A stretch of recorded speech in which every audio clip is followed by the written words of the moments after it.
lançado previamente, adotado desta Câmara desde 2013, até quarta-feira da semana anterior. Todos os integrantes do colegiado lançaram seus votos. Todos os integrantes da turma julgadora examinaram esses votos, votaram acompanhando o relator, divergindo, né? E nesta sessão nós vamos chamar apenas os processos em que há pedido de destaque, pedido de preferência, sustentação oral, e os demais processos nós só divulgaremos o resultado após a sessão. E eu começo chamando o item 16, a apelação civil. 020, 25, 24, dígito 59.2022. Apelante Daniel de Souza Pereira e apelado INSS, é da minha relatoria. O doutor Benedito Dias Albuquerque de Sá está presente?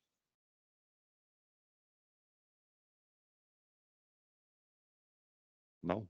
Eu vou proclamar o resultado. Recurso conhecido e desprovido. Eu chamo o item 27, apelação civil 003-5508, dígito 37.2011. Apelante André Carvalho Alves e apelado Ministério Público do Estado do Ceará. Da relatoria da desembargadora Vilauba. Aliás, esse não pode ser julgado porque ela não está presente, né? A desembargadora Vilauba hoje apresentou um atestado médico, ela tirou um período de licença. Então, os processos delas serão todos retirados de pauta e ficarão para após o retorno dela. Eu chamo, então, o item 41, agravo de instrumento 063 6801, dígito 52.2022, em que é agravante Cordeiro Transportes Limitada, ME, e agravado o município de São Gonçalo do Amarante, da relatoria do desembargador Luciano. Aqui nós temos 3 advogados assinalados: Gustavo Bevlac Vasconcelos, Vitor Santos Maia e George da Silva Santos. Algum deles presente?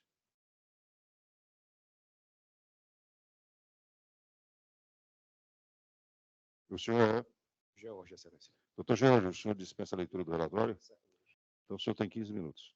Muito obrigado. Senhores desembargadores, senhor desembargador relator, desembargador Iracema, desembargador Roriza, senhor presidente, não vou consumir muito tempo da Corte, Excelências. Objetivamente, nós temos um agravo de instrumento contra o indeferimento de uma medida liminar. Qual o pano de fundo? O município de São Gonçalo do Amarante, ela notificou o nosso cliente, enviou 2 termos de notificações ao nosso cliente, convidando a autorregularização. Tanto é que disse, se vocês excelências permitirem, vou até ser logo objetivo, trazendo à corte os termos da notificação. Os termos se repetem, mas no que importa, ele fala que o imposto referente das notas fiscais XX, classificação incorreta do serviço. O serviço foi considerado pela fiscalização como sendo referente ao item tal. Ou seja, o município entendeu que o serviço foi classificado, enquadrado de uma forma diversa. O passo, nesse caso, Excelência, seria um auto de infração. No caso, o município notificou o nosso cliente, convidando a autorregularização, em pós o que daria início à ação fiscal. No caso, a ação fiscal, como diz o próprio Código Tributário do município, seria iniciado, justamente porque se trata de auto de infração, em tese, com auto de infração, após o que se teria prazo para a notificação, prazo para a defesa, como Vossas Excelências bem sabem. No caso, o que aconteceu? O município notificou e, passado o prazo concedido à autorregularização, o débito foi inscrito em dívida ativa. No caso, o mandado de segurança, nós não questionamos o pano de fundo se o débito é eventualmente ou não devido, se houve ou não infração. Nós apenas estamos postulando o devido processo administrativo. Ou seja, que se corrija essa postura do município de, após o prazo para a autorregularização, já tem inscrito em dívida ativa. Então, nós solicitamos que o devido processo desenhado pela legislação municipal seja respeitado. Ou seja, o passo seguinte, a fluência do prazo para a autorregularização, seria, em tese, o auto de infração após o que nós teríamos prazo para debater se efetivamente houve ou não apontada infração. No caso, então, nós solicitamos, nós defendemos a relevância dos fundamentos e mais o período da demora está o quê? Na negativa de certidões de regularidade fiscal ao nosso cliente, o que efetivamente, para quem atua na área econômica, isso é um malefício, a negativo. Por isso, Excelência, nós pedimos com o provimento do recurso que seja concedida a liminar em ordem a suspender a exigibilidade do crédito tributário. Obrigado, doutor Jorge. Da Corte, Desembargador Luciano. Então, pode proclamar o resultado? proferir o resultado. Ok. Proclama o resultado, recurso conhecido e desprovido. Eu chamo o item 64, apelação civil, sequência de 3 zeros, 5505, dígito 34.2016. Apelante, apelado, Francisca Jacina Mesquita Rodrigues. E apelado, município de Santa Quitéria. E apelante, apelado, construtora Granito Limitada. Da relatoria do desembargador Luciano. Doutora Doralice Azevedo Rodrigues, está presente?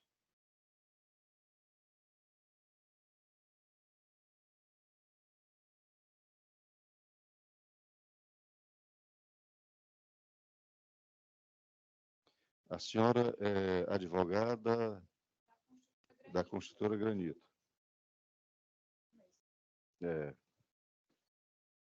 Desembargador Luciano.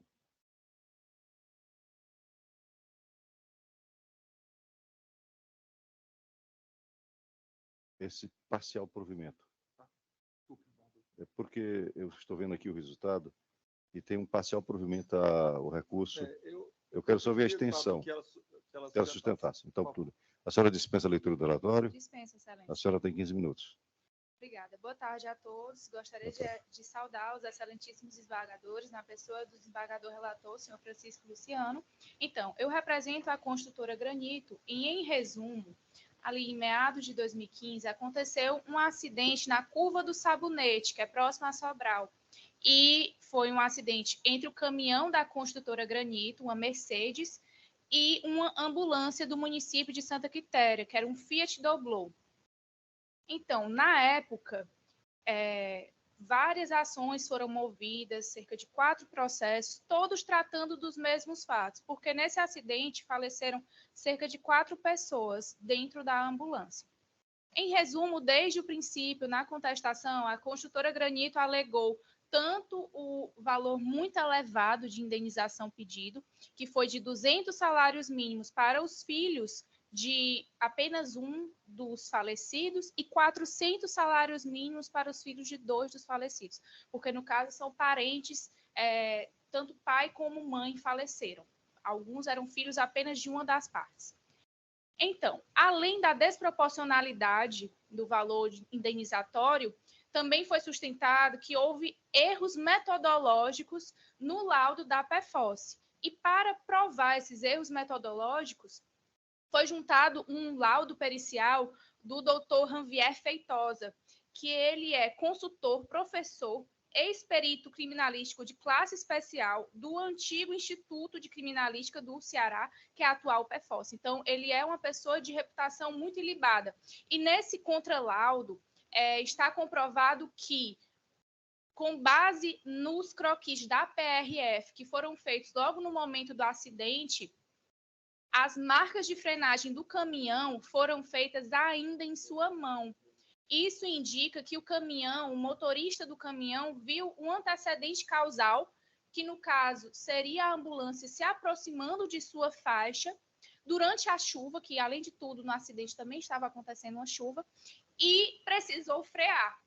As marcas de frenagem no croquis da PRF indicam que o caminhão freou bem antes, enquanto a ambulância nem sequer freou. E, além disso, não ter sido considerado no parecer pericial da PEFOSSE, também foi observado um erro grosseiro. Em que sentido? O parecer da PEFOSSE indicou que o velocímetro que foi encontrado no momento do acidente, que marcava 120 km por hora, era do veículo V1, que no caso seria o caminhão, que é uma Mercedes-Benz. Porém, se qualquer pessoa leiga no mercado de carros olhar o velocímetro que a perícia reconheceu como sendo o caminhão, vai ver que se trata de um Fiat Doblò, que marcava 120 quilômetros no momento do acidente. E isso, a construtora Granito, desde o início, fez imagens mostrando que realmente era um Fiat Doblò. Mas, enfim, mesmo com todos esses erros apontados e tendo em vista que o parecer da PEFORS, por mais que seja um parecer oficial, ele pode sim ser ilidido com relação à sua presunção de veracidade, pois apenas é relativa, o juízo de piso negou que fosse feito um novo parecer pautado nos argumentos do Dr. Ranvier. E como isso não é agravável, não existe previsão por agravo de instrumento, nós trouxemos essa matéria na apelação. Em que sentido? Para, primeiramente, alegar a nulidade da sentença, porque houve um cerceamento do direito de defesa, e, em segundo plano, também indicar a nulidade, porque não houve muita ponderação sobre os argumentos da parte ré, a construtora Granito. Como na época foi um acidente que vitimou muitas pessoas, existia um forte abalo da sociedade. Então, chegou a existir um processo criminal, chegou a existir uma perseguição realmente contra o motorista, porque a gente sabe que é uma perda inestimável, mas que, de certa forma, a população acaba também influenciando um pouco nos julgamentos, infelizmente. Enfim, o magistrado, na sentença recorrida, primeiramente havia condenado a construtora a pagar 80 mil em favor dos autores, filhos de ambas as vítimas, 60 mil para os filhos de apenas uma e 20 mil para genros e noras, sendo que nos pedidos da inicial consta expressamente 200 salários mínimos para quem é filho apenas de uma das vítimas e 400 para os filhos de ambas, não fala de genros e noras. E nem no decorrer da inicial há nenhuma menção aos genros e às noras. Pois bem, outro ponto é que houve o reconhecimento da culpa concorrente do município de Santa Quitéria e da construtora Granito. Porém, o magistrado não analisou em que sentido seria dividida a indenização. E como a solidariedade não se presume, nós precisamos também submeter essa matéria perante este tribunal. Nós colocamos essa situação no embargo de declaração oposto, mas o magistrado de piso não sanou essa omissão. Ele apenas sanou o erro com relação à condenação em benefício de genros e noras. Então, excelências, o meu intuito aqui, diante de vocês, dos senhores, seria postular, primeiramente, o reconhecimento da culpa exclusiva, além do pedido de nulidade já feito no mérito, a culpa exclusiva do município de Santa Quitéria, em virtude de, em primeiro lugar, o caminhão estar transitando em alta velocidade no momento de chuva, o caminhão não, a ambulância, perdoe, está transitando em alta velocidade no momento de chuva torrencial e muito provavelmente ter invadido a outra mão, que seria a mão do caminhão. O motorista do caminhão estava transitando numa velocidade média de 72 km por hora. Como eu sei disso? Nós juntamos aos autos um cartão de abastecimento que é feito para controle da empresa, que demonstra que do momento do abastecimento até o espaço que foi percorrido e o momento do acidente, fazendo um simples cálculo físico, nós chegamos a uma velocidade média de 72 km por hora, o que indica que o caminhão também não estava com a velocidade elevada a ponto de comprometer a segurança das pessoas que estavam transitando naquele espaço. Então, dito isso, caso mesmo assim Vossas Excelências entendam por manter a culpa concorrente, como fez o juízo de primeiro grau, nós precisamos também debater esse valor indenizatório. Inclusive, como eu falei no início, existiram vários processos, dentre eles, um deles já veio a ser submetido perante este tribunal, que foi a apelação 5734/70/2015, que foi um recurso de relatoria do desembargador Carlos Forte, e naquele processo, que existia apenas 3 autores, o desembargador Carlos entendeu, e toda a Câmara entendeu por bem, reduzir o valor da indenização de 80 salários mínimos para 50 para cada autor. E essa situação que eu venho submeter aos senhores é ainda mais provocativa para que exista essa redução, porque nesse processo nós temos 12 autores. Então, se nós pegarmos o valor global da indenização, nós vamos chegar a aproximadamente 2 milhões, com correções e as devidas atualizações. Dito isso, é necessário embasar-se também nesse precedente que julgou o caso conexo, foi exatamente o mesmo acidente. E, por fim, gostaria também de levar ao conhecimento dos senhores o entendimento do STJ no recurso especial 112.7913 do Rio Grande do Sul, que entende que quando temos famílias numerosas, como o presente caso, é necessário fixar um valor global. Ante o exposto, venho aqui requerer respeitosamente a vossas excelências que, primeiramente, admitam a culpa exclusiva do município de Santa Quitéria ou, subsidiariamente, a culpa concorrente com a redução da indenização, sugerindo-se o arbitramento global, a fim de não ocasionar o enriquecimento ilícito das partes, por mais que se saiba que é uma perda inestimável, e também a ruína da construtora Granito, que vai ter que lidar com diversos processos sobre o mesmo fato. É um acidente que não foi provocado de forma alguma, de modo doloso, e reconhecer também a forma de divisão dessa indenização, caso permaneçam pela culpa concorrente, porque nós não entendemos, com o máximo respeito, que deva ser condenado solidariamente, já que houve uma medição de culpas, se vossas excelências entenderem pela culpa concorrente. Tanto o motorista da ambulância como o motorista do caminhão, se vossas excelências assim compreenderem, deveriam dividir a culpa, e dessa forma não é cabível uma responsabilidade solidária. Por fim, também requeiro a não condenação em danos materiais, porque não houve prova do que é que foi gasto com despesas de funeral, apenas houve um pedido genérico de 5 mil para cada falecido.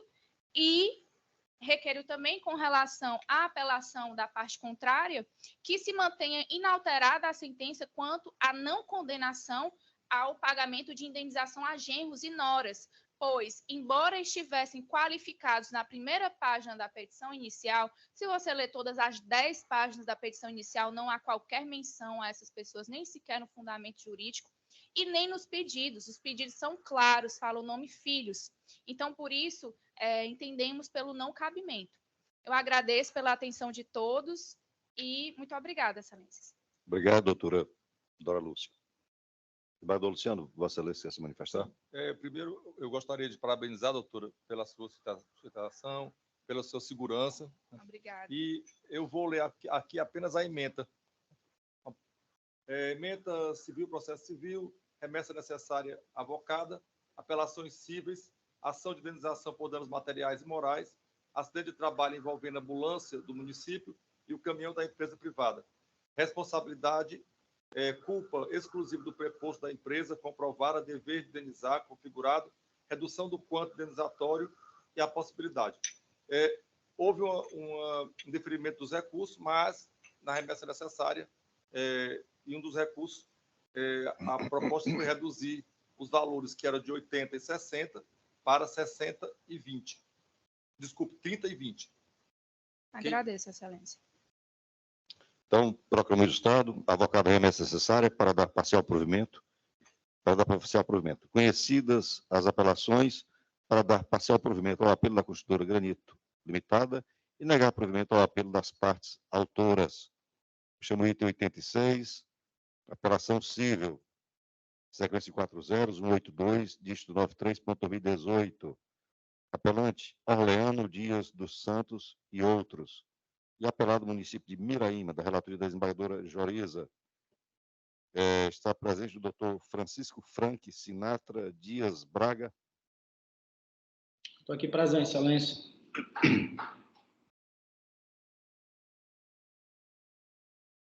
Doutor, eu não sei como é que o senhor gosta de ser chamado, se Francisco, se Frank Sinatra, mas o senhor dispensa a leitura do relatório? Dispensa sim, excelência. O senhor tem, então, 15 minutos. Boa tarde a todos.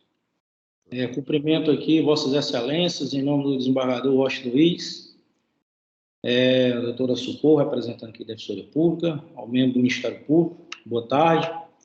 Agradeço aqui a oportunidade, essa oportunidade democrática de a gente sustentar nossa tese aqui de forma oral e sem mais retórica, excelências, indo para o objeto da ação, que nós temos aqui hoje é uma demanda buscada por servidores públicos, enumerados aí, eu acredito que mais de 50 servidores, e desses aí tem outros servidores também, com a mesma demanda, pleiteando a mesma demanda em outros processos, o que buscam é o reajuste salarial que não ocorre desde 2017, onde, contra o município, que paga atualmente ao servidor público o salário de R$ 937, salário mínimo que já sofreu várias evoluções no decorrer do tempo, e hoje chegou a R$ 1.302. Todavia, excelência, o município demandado,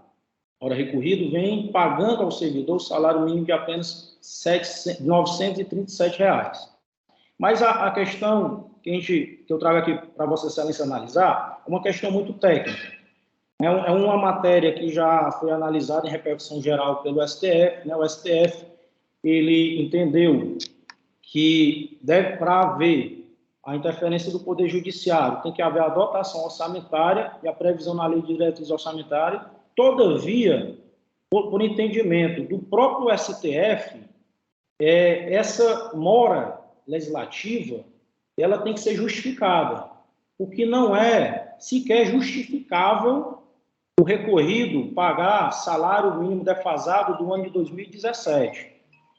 O Ministério Público opinou, inclusive, pela procedência, pelo provimento do nosso recurso, de forma parcial, inclusive juntando, para reforçar a nossa tese, juntando entendimento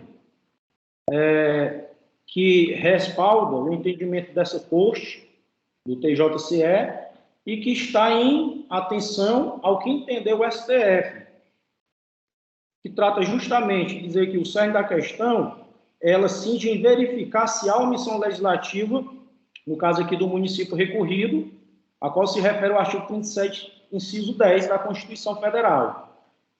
Todavia, excelência, para a gente ser técnico, a gente obviamente vai analisar que tem que haver a dotação orçamentária, a previsão na lei de diretriz, mas também tem que haver uma justificativa do município em não apresentar esse reajuste anual. Então, o que eu chamo a atenção hoje de Vossa Excelências para o julgamento desse recurso é analisar que não há justificativa. Então, respaldado pelo entendimento do STF, a gente pede provimento do recurso e que seja reformada a sentença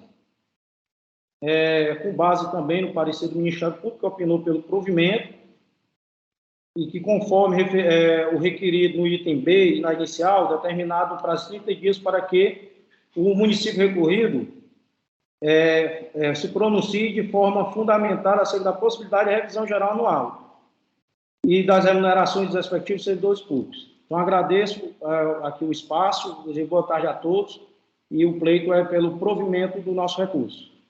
Obrigado, doutor. Desembargador Joriza, você quer se manifestar? Não, pode proclamar o resultado. Proclamar o resultado, recurso não conhecido. Eu chamo o item 91, apelação civil 001-0886, dígito 20.2017. Apelante GD7, distribuidor de alimentos limitada, e apelado secretário municipal de meio ambiente de Itaitinga, da relatora da desembargadora Joriza. Doutora Rafaela Cavalcante Lisboa, está presente? Doutora Rafaela, a senhora é advogada do apelante, não é isso? O voto foi pelo conhecimento e provimento do recurso. Me parece que esvazia, então, a pretensão da senhora de sustentar. Tá certo? Então, vou programar o resultado. Recurso conhecido e provido. Vamos agora aos processos do PJE. Eu chamo item 43, apelação 005-0599, de 60.2021. Apelante município de Itaitinga e apelado Sindicato dos Servidores Públicos Municipais de Itaitinga. Da relatora desembargador Luciano, Advogado Francisco Arthur de Souza Munhoz, presente.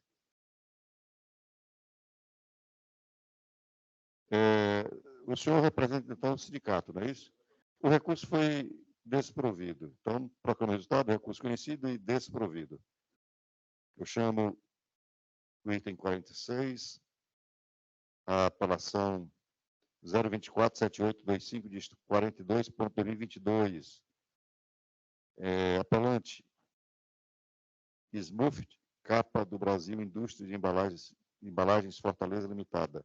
E apelado, coordenador de monitoramento e fiscalização, do relator desembargador Luciano.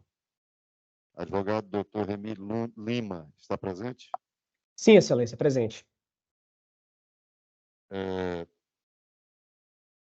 Desembargador Luciano, esse parcial. Ok.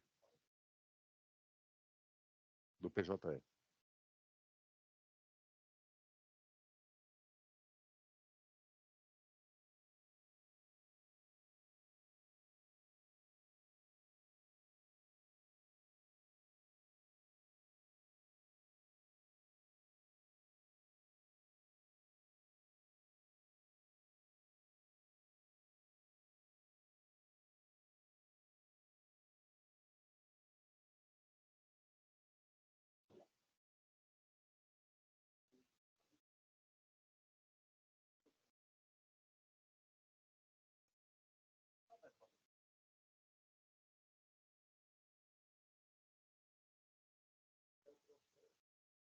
É o 024-7825, dígito 42.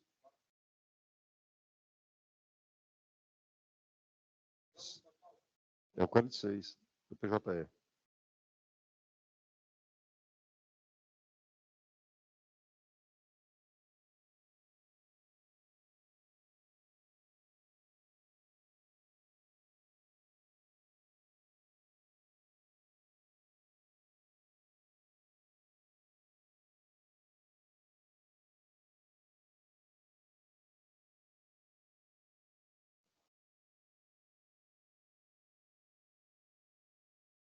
Bom.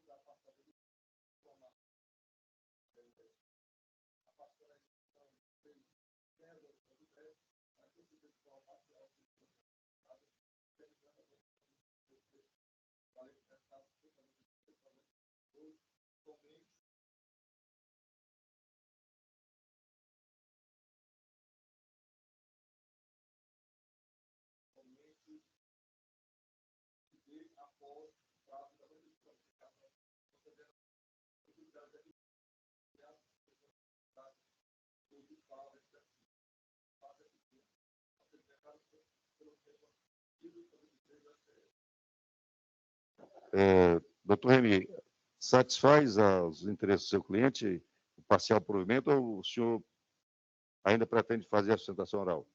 Perdão, eu poderia repetir só o trecho final, porque eu acho que o microfone estava desligado e eu não consegui ouvir com clareza. Excelência, o microfone. No STF, e deste egrégio Tribunal de Justiça, conheço do recurso de apelação para dar-lhe parcial provimento, de modo a reformar a sentença do juiz do direito da 7ª Vara da Fazenda Pública, afastando a extinção do feito sem resolução do mérito, a fim de conceder de forma parcial a segurança requestada, determinando que a produção de efeitos da Lei Complementar 190 de 22 somente se dê após o prazo de 90 dias da sua publicação, concedendo ainda, em tutela de evidência, a imediata suspensão da exigibilidade do DIFAL respectivo, o que faça em obediência sedimentada pelo tema 1093 do STF, ressalvando ainda a possibilidade de futura compensação de eventuais créditos tributários anteriores à impetração do mandado e que não se encontram atingidos pela prescrição, a ser apurada em processo administrativo ou na ação judicial própria. Atende? Posso proclamar o resultado? Perfeito, pode proclamar o resultado, excelência. Ok. Recurso conhecido e parcialmente provido. Eu chamo o item 49, apelação 0275963-87.2020, apelante John Kennedy Coelho Costa, apelado Estado do Ceará, da relatoria do desembargador Luciano, doutor Gilber Alexandro do Nascimento Silva, deve ser, desistiu, então vou fazer a proclamação do resultado. Recurso conhecido e desprovido.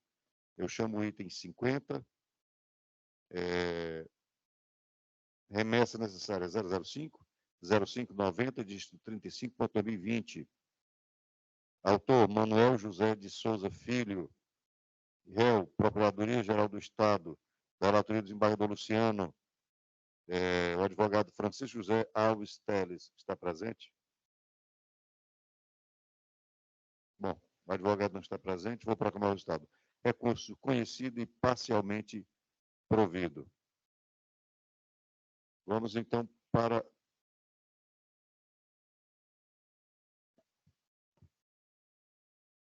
Eu chamo o item 55 do SAGE, apelação civil, 013-6176, dígito 63.2008.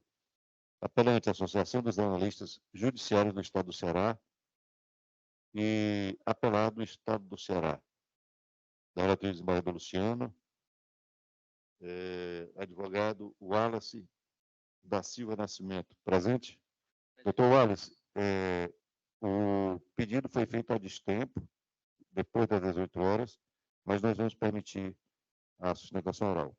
Tá? Só recomendando que da próxima vez respeite o horário. Todos me ouvem? Sim. O senhor dispensa a leitura do relatório? Dispensa. Então o senhor tem 15 minutos. Meu nome é Wallace Nascimento. Venho em defesa dos interesses da parte apelante, a Associação dos Analistas Judiciários do Estado do Ceará. Inicialmente, eu gostaria de cumprimentar Vossa Excelência, presidente dessa colenda Câmara, e cumprimentar todos os demais desembargadores na pessoa do desembargador relator, Francisco Luciano Rodrigues, com o qual tive a honra de aprender na Universidade Federal do Ceará, contratos em espécie. Antes de mais nada, eu gostaria de começar com a história pessoal. O desembargador relator vai muito bem conhecer sobre uma professora muito conhecida lá na faculdade, muito querida, que é a professora Mazé, conhecida por Marieta também. Ela, no início da nossa relação, como aluno no segundo semestre, eu tive os primeiros ensinamentos sobre direito civil. E numa determinada prova, eu questionei a redação de um enunciado, de verdadeiro ou falso, cujo sentido não traduzia o que ela determinava que fosse. Eu recorri, da questão porque eu havia perdido. Ela, então, negou o provimento. Então, eu resolvi seguir os procedimentos regimentais da universidade para recorrer à instância superior. Eu descobri que a chefe do departamento era ela também. Então, eu podia continuar nessa celeuma, ir atrás dos meus pontos, porque eu tinha convicção do meu entendimento, mas eu preferi deixar para lá. Meros 0,25 pontos não iam fazer falta. Os senhores devem estar se perguntando o que isso tem a ver com o caso. Pois bem, excelência. Trata-se de apelação que visa reformar a sentença proferida pelo juiz da 10ª Vara da Fazenda Pública, outrora determinada Associação dos Técnicos Judiciários, era a antiga Associação dos Analistas, era a antiga Associação dos Técnicos Judiciários. No ano de 2001, o cargo de analista, anteriormente denominado técnico judiciário, passou a ser exclusivo para bacharéis em direito, em 2001. Essa exigência, como se sabe, reclama a inclusão em tabela vencimental específica, e isso não foi feito à época. Somente 3 anos depois, no ano de 2004, o Estado do Ceará promulgou a Lei 13.534 de 2004, do mês de novembro. Essa lei alterou a fixação das referências salariais e determinou que fosse seguida a tabela vencimental de uma lei que já existia, Lei 13.337 de 2003. Em termos numéricos, esse reajuste salarial equipararia a 63%, mais ou menos, de aumento. Todavia, os efeitos financeiros desse reajuste salarial não foram concedidos de forma imediata. O artigo 2º dessa lei de novembro determinava que o reajuste seria implementado dividido em 3 parcelas de valor igual. Esse é o ponto que a gente questiona, né? O reajuste de forma parcelada, sem a anuência dos servidores, que já estavam há 3 anos aguardando o reajuste salarial. Quando foi concedido, ainda foi concedido de forma parcelada. Nós trouxemos, para corroborar a nossa tese, o entendimento do recurso extraordinário 401.436, de Goiás, de relatoria do excelentíssimo ministro Carlos Veloso, julgado em 3 de dezembro de 2004 pelo STF. Trouxemos também a lei que foi promulgada subsequentemente, de dezembro de 2004, que ela também reestruturou o plano de cargos e carreiras e também provocou mudanças na parte vencimental dos servidores. Com isso, uma lei posterior, que trata da mesma matéria de uma lei anterior, houve a revogação tácita do artigo que determinava o reajuste parcelado. Entretanto, a sentença negou o provimento à nossa ação, julgou um feito improcedente, e ele, para se fazer uma espécie de distinguish do caso do STF, ele se utilizou de 2 argumentos. O primeiro, a lei posterior tratava de uma matéria diferente, apesar de tratar da mesma matéria, e ele disse que não foi um reajuste parcelado, foi um reajuste progressivo.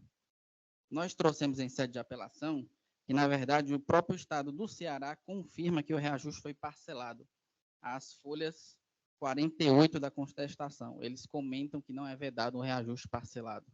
Então, a matéria seria a mesma. Portanto, excelências, vê-se que o juiz de primeiro grau afirmou que houve apenas um aumento progressivo ao servidor, que seria permitido, e que essa situação seria diferente do caso julgado pelo STF, onde valores reconhecidamente devidos teriam seu adimplemento postergado. Ele fez essa distinção, né? Um parcelamento unilateral e sem a anuência dos servidores. Só que a situação que a gente traz aqui é exatamente a mesma. Eles já vinham desde o ano de 2001 sem esse reajuste. No ano de 2004, quando foi concedido de forma parcelada, sem a anuência dos servidores. A situação é a mesma, não há por que fazer essa distinção do julgado do STF. Além disso, trouxemos a segunda questão, que é referente ao reajuste parcelado. O próprio Estado do Ceará, que é o réu, confirma e corrobora que o reajuste foi parcelado. Então, também não haveria por que fundamentar que há uma diferença com o reajuste progressivo. Sem maiores digressões, pedimos o provimento do recurso de apelação com a reforma da sentença de piso, reconhecendo que houve uma revogação tácita da Lei 13.554, de 2004, que era de novembro, pela lei posterior 13.551, de 2004, que é de dezembro, por tratar da mesma matéria, condenando o Estado do Ceará ao pagamento da diferença salarial. A historinha que eu contei no início, excelência, é justamente por causa disso. A JUSE deve ter seu direito reconhecido por esta colenda Câmara, tal qual como eu tive quando eu era graduando e monitor da UFC, ainda que tardiamente. Todavia, diferentemente da minha situação, que o reconhecimento posterior não teve nenhum efeito prático na minha nota, o reconhecimento posterior à JUSE pode corrigir uma injustiça pretérita e viabilizar o recebimento de verbas salariais que há tanto tempo já estão atrasadas. Encerro minha fala, agradeço a atenção de todos e desejo uma ótima sessão. Obrigado, doutor Wallace. Desembargador Luciano, Vossa Excelência. Pode proclamar, por favor. Ok. Recursos conhecidos e desprovidos. O pedido da.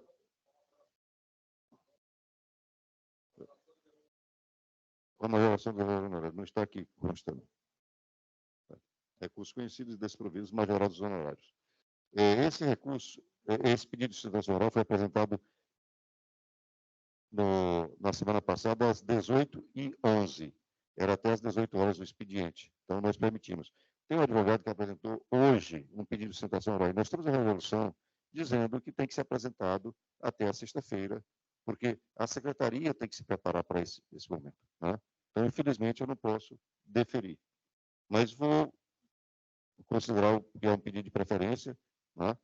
E vou chamar o processo de número 54, apelação civil, 012-9679, dígito 96.2009. Apelante apelado, Estado do Ceará, e apelante apelado, Roberto Farias. Do relator do desembargador Luciano, colocando o resultado, recursos conhecidos e desprovidos.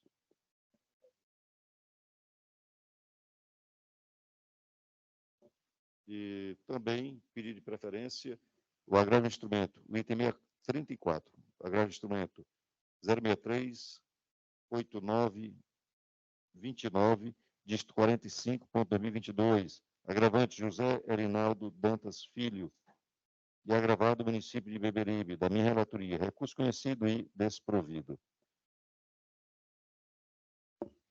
Vamos então para o quórum. É o quórum ampliado, mas a desembargadora não está presente. Então, vamos ter que convocar, sim, porque eu não sei por quanto tempo é a licença. Não. Esse é um outro. Então, vamos convocar um outro.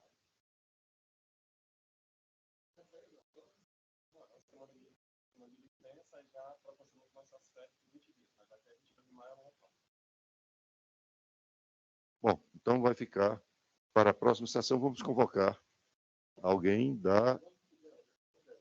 Não dela. Essa é da sua relatoria. É quórum ampliado.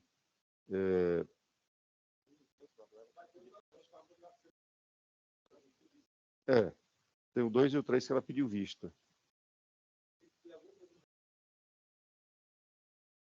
Vamos ver. Vamos ver como é que se faz nesse caso, né? Porque ela pediu vista e tirou licença, né?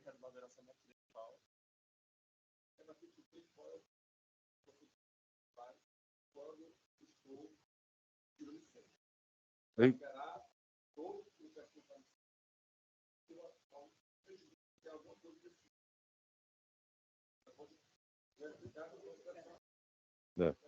Inclusive, esse caso 2 e 3, eu apresentei a declaração de voto, acompanhando Vossa Excelência.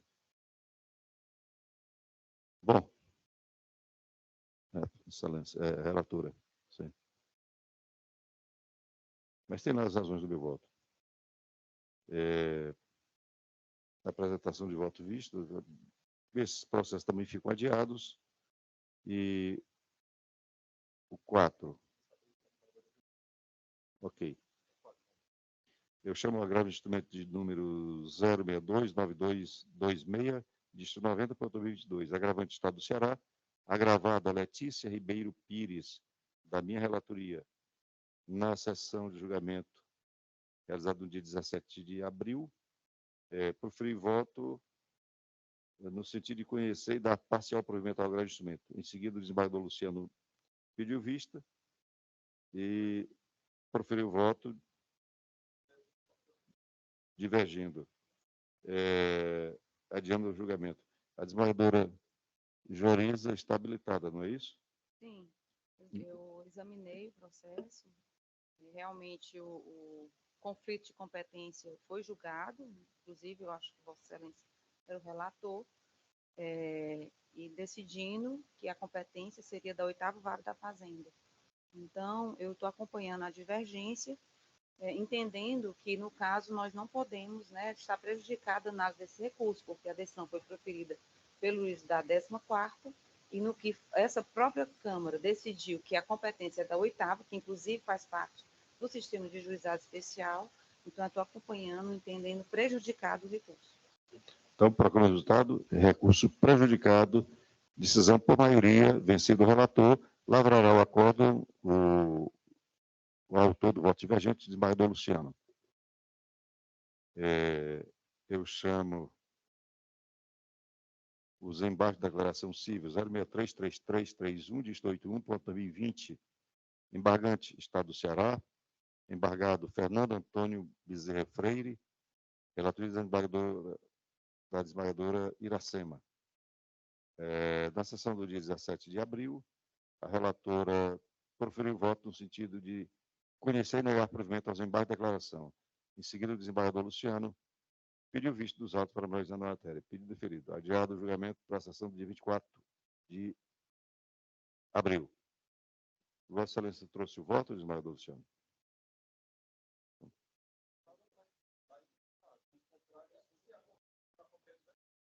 Ah, sim. Então, eu havia divergido. Tá certo, ok. Então, eu vou proclamar o resultado. Embargos conhecidos e providos, decisão por maioria, e eu lavrarei o acórdão. Informação para o Romulo, tá?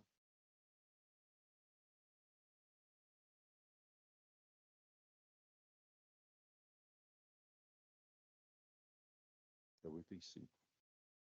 Bom, ficam adiados todos os processos de relatoria da desembargadora Vilalba, que eu não irei chamá-los um a um, e adiados também os itens 8.3 e 8.8 da relatoria da desembargadora Joriza, também adiados. E do PJE ficam adiados também os processos da desembargadora Vilalba, 30 processos ao todo, e adiado também o item 52, de relatoria do desembargador Luciano. E foram retirados de pauta os itens 36, 48, 57, 72, retirados de pauta.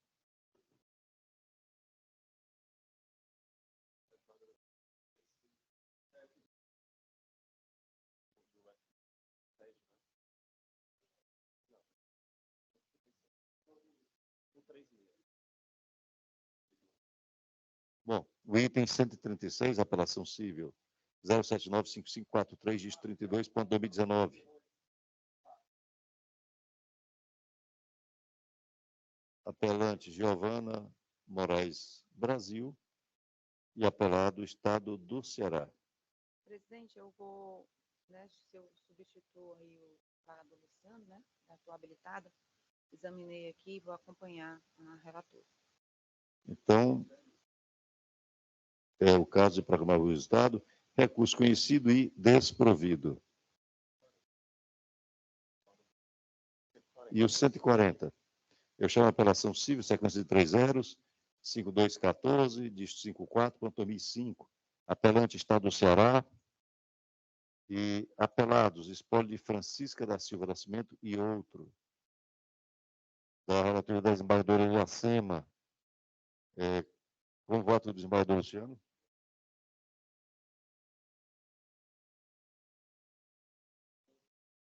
Cento e 40.